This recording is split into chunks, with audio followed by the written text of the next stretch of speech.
Hi there, it's Marcus here with Lecture 13, FUT202. I am kind of meditating today on an experience I had working with a group of Ukrainian therapists who are obviously dealing with issues relating to the Russian invasion and so on, and the disruption of daily life. And part of that is that they have, or they struggle to have, a positive vision of the future. Go figure, of course, it's natural, right? And, my approach with these workshops has been to focus on feelings for the future first, future feelings, rather than the strategic future thinking. Because really, when you're deeply embroiled or enmeshed in an emotional upheaval of some kind, a life upheaval, strategy is not going to cut it. It may give you the false sense that you're in control, that things are in control. Whereas really, the only thing we can control at all, in any way, really, is our own internal responses. And even them, we're pushing it uphill, aren't we? It's not easy at any time to control our own emotional responses to issues. So future's feelings first, because feelings, I would argue, eat strategy for breakfast. It's the emotional load that we carry. So this brings me to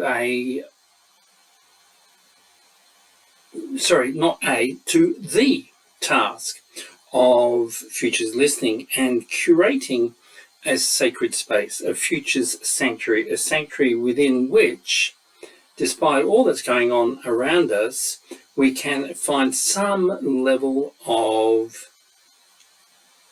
inner well-being, health, stillness, and so on.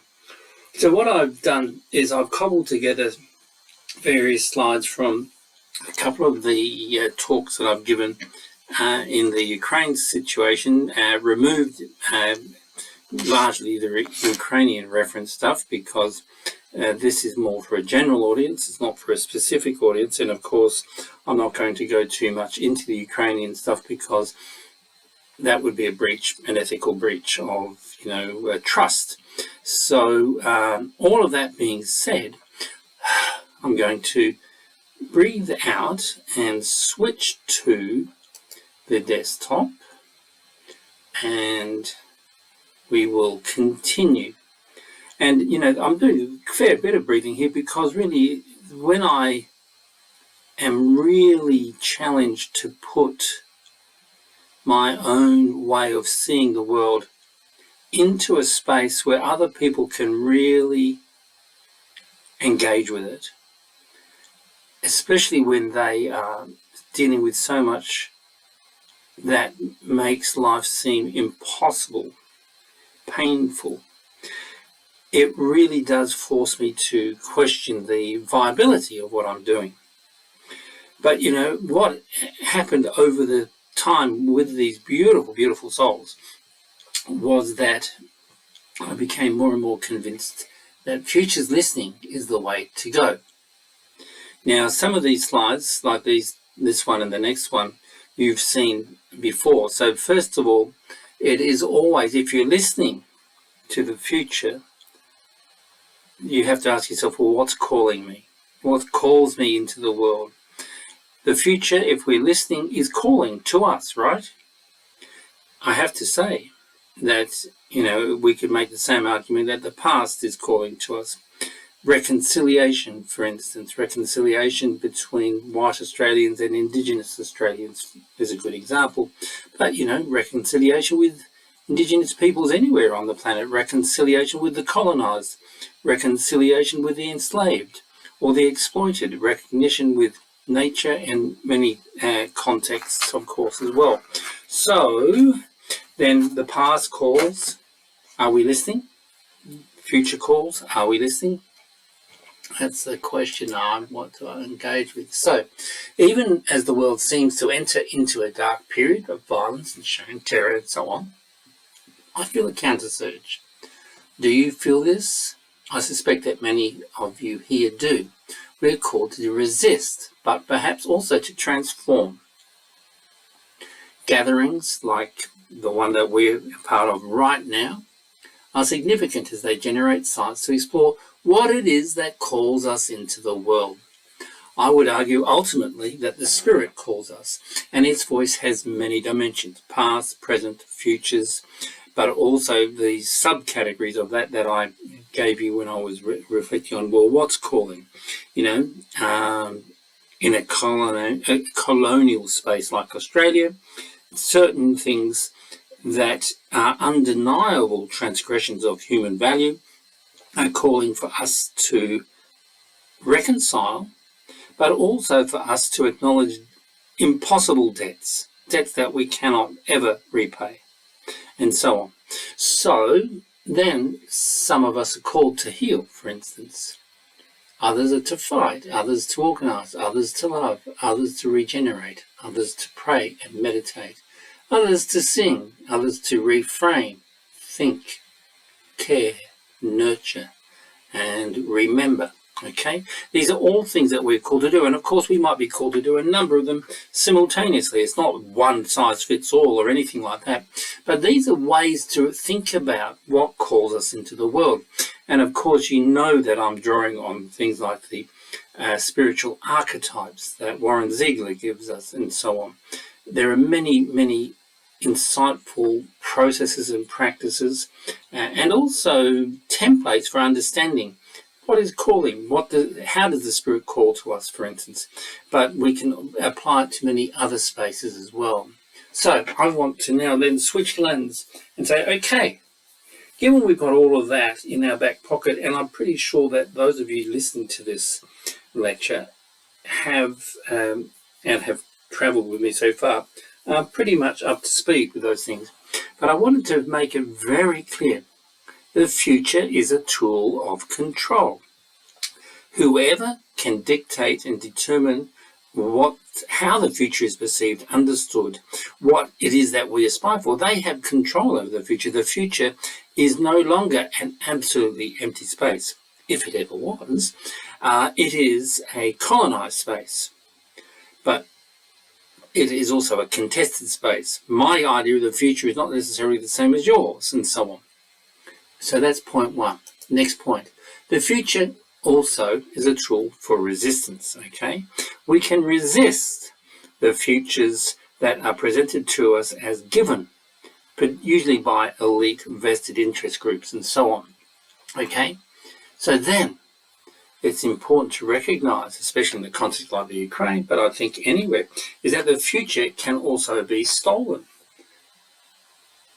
When you were kids growing up and you go to school and you're told that, education is so that you can get a job, and you're given models for the perfect adult life, own a home, have a partner, 2 kids and a dog, and so on, go on holidays and so on. But what happens when that future does not eventuate? How is it disrupted? In what ways has that future been taken from you?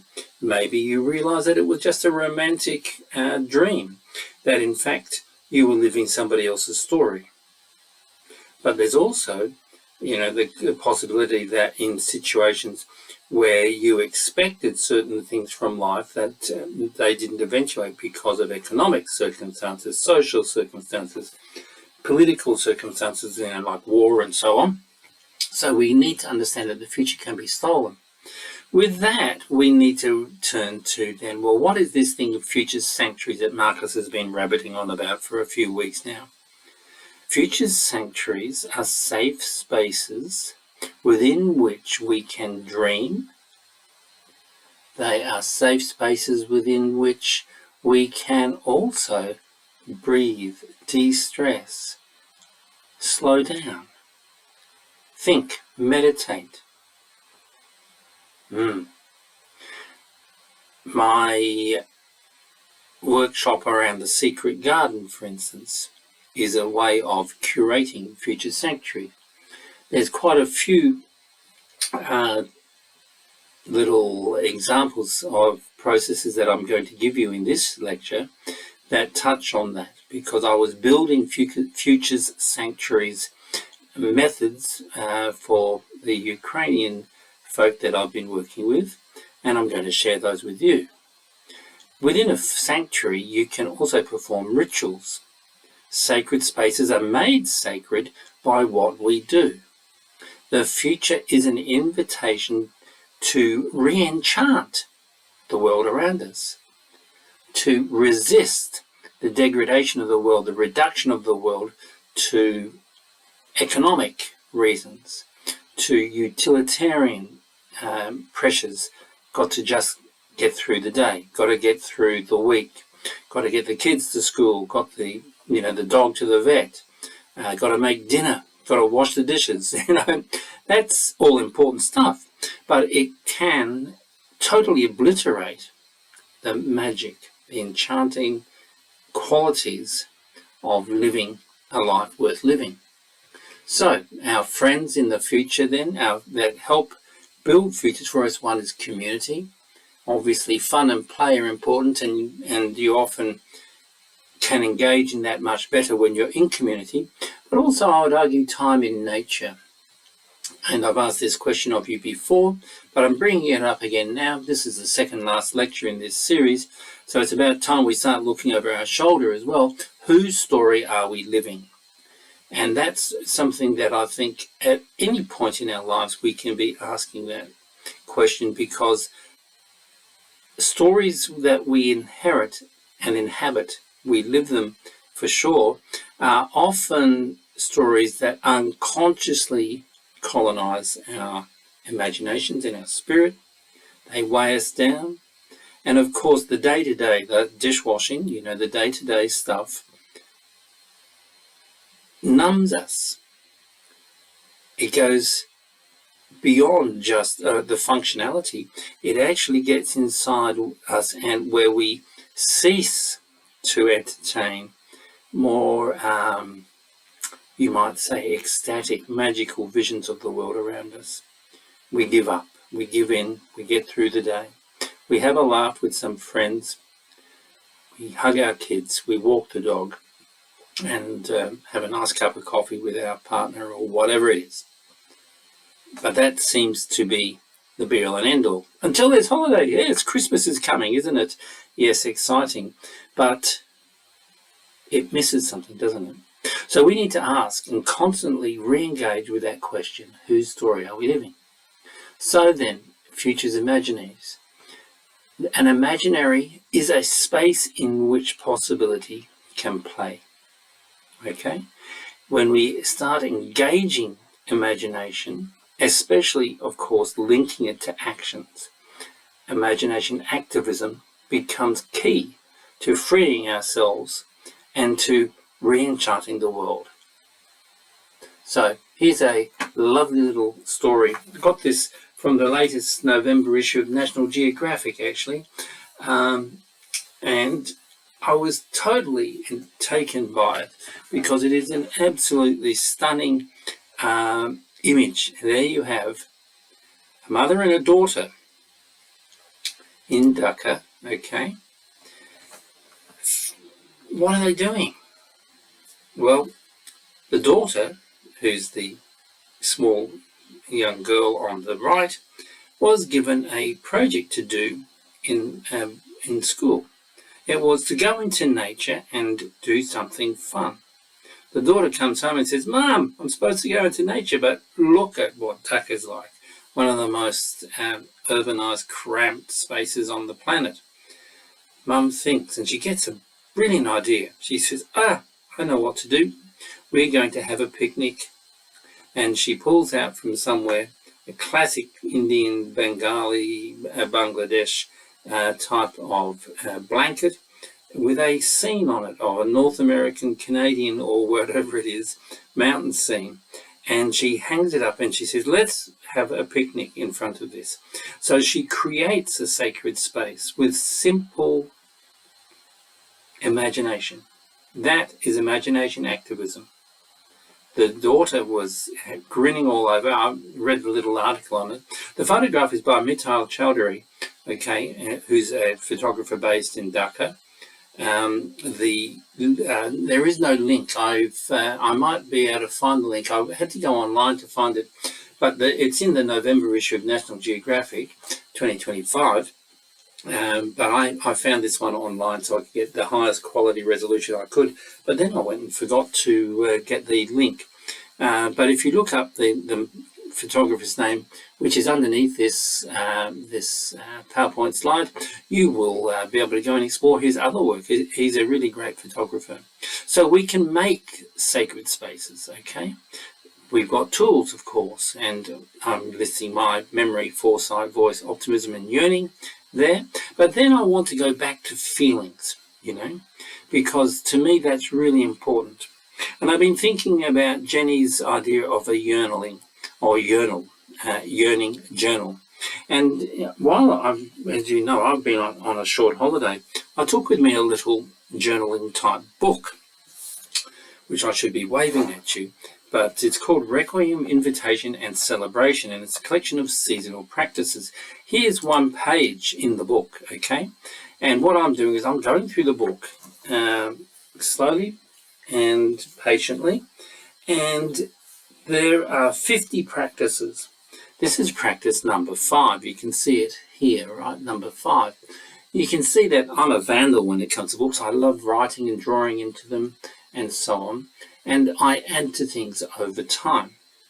So my future's feelings are being ignited by simple, thoughtful practices. When the blossoms of a tree or bush summon your attention, put your nose to them as a way of greeting. Inhale their fragrance, filling your nose and lungs with their scent. Is it delicate, sweet, herbaceous? What does this new colourful presence herald? Imminent warmth, the arrival of pollen, the return of bees. Visit the blossoms again and again over the next few weeks. Inhale their fragrance deeply each time. Pay attention to how it evolves. So this book, it's written for Northern Hemisphere folk. Here I am in the Southern Hemisphere going into summer with storms and everything.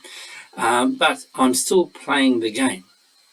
Now, what I was doing with this activity first is asking people, as we've done a little bit of, to write a sentence about a future me, and then to explore it, a bit like the way I'm doing here, as a way.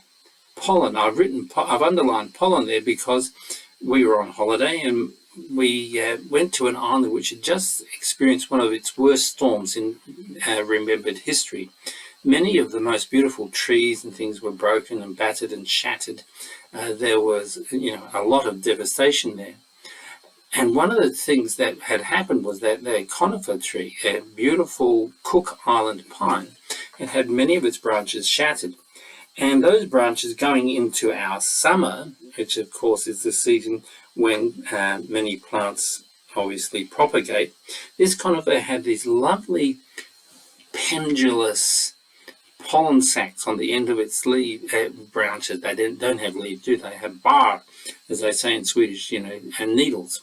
And they were filled with yellow gold rosin, okay, which is obviously the pollen, okay, the pollen of the tree seeking to fertilize and generate new trees.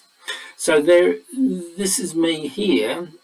So you can write a sentence about your future me and you can add to it like this, very much like what Leonora was doing with us. And you can write a future us. The whole point of engaging with a little booklet like this is that writing, thinking, doing, becoming flow into one another. I've written here for December the 8th, bunya fruit, cone falls. Okay, up behind us we have a tree shaped very much like this guy over here. A bunya tree is, as B-U-N-Y-A, is a very ancient tree and it produces great big cones. cones that can weigh up to 7, 8, 9, 10 kilos. Huge things. This one that fell today was small. But the point is that I can add to this beautiful little book over time, and I date what I do as often as I can. Okay, so moving on. So futures actions. What are the sorts of things we can do as we seek to curate a future sanctuary? We can adopt a dog or a tree or a street or a forest or a river or a creek or whatever. We can adopt something and care for it. We can grow relationships with and beyond the human community. We can think about our strengths and list 5 of them that are particularly empowering. 5 of our strengths. Make a list. Make a good things list at the local, national and global level, so that when we start feeling down because some stupid politician or whatever has said this or that, or life has just thrown something at you, you can go to that list to remind yourself of all the good things that are happening. Imagineering, playing with timelines. I think timelines are vastly underrated and also misused. You know, they're misused often in schools and things where we're led to think of time as linear. So we do linear timelines of the kings and queens of England or whatever it might be. We can also do some deep listening, and this one's a link to that special little reading that I've shared with you already. We can plant a tree. We can plant a tree with a message, like I say there, or we can simply plant a tree and whisper a message to it. And we go back every week or year or whatever it is to say hello to that tree. It is a long-term relationship, an investment in the future, because it's very likely that tree is going to live for a few hundred years and therefore will outlive you. So, some further activities. I want you to take a breath. Your future's journal begins with the past. Journey, not journal, begins with the past. Click on this photograph to hear a song. How does it make you feel? Okay? Just special, magical vision of somewhere far away type thing. How does it make you feel is an absolutely key question for you to reflect on, for us all to reflect on all the time. Some activities. Photo voice activity, the Yearning Song playlist, which we've already done, and establishing your future sanctuary. Photo voice. The photo voice is a lovely technique. You can Google it if you don't already know what it is, and you'll find lots of articles on it. You go to Google Scholar, you'll find lots of photo voice articles. Take your camera, okay? Go and take photographs of things that make you feel hopeful. Which, with each image, write a thought. What does that image say to you? Just like the one of the mother and daughter on the rooftop in Dhaka. How do you feel when you see an image like that? This is like a journal using images and thoughts. You're combining them. Choose one image before our next session, which is tomorrow, let's say, and share it with the group. We will have a hope exhibition. I think that will probably be for the lecture 14 time. But you can start thinking about it now. I know many of you won't listen to this until next week because, of course, I'm recording it too late. Your yearning playlist. I'll reiterate this. Start choosing music and songs that uplift you. Where were you when you first heard that? How old were you? What emotions did you feel? Were you alone? Were you in a group? Is there a special melody that touches your heart? If so, what is it? Good. Caitlin, of course, has gone and made us a yearning playlist on Spotify. We can add our songs and musical choices to that list. And please add songs and music to that list. Okay, so that's just a little prompt there. So what about your future sanctuary? Can you have a secret door that you can go through into your secret garden? Your interior world, your soul space is always with us.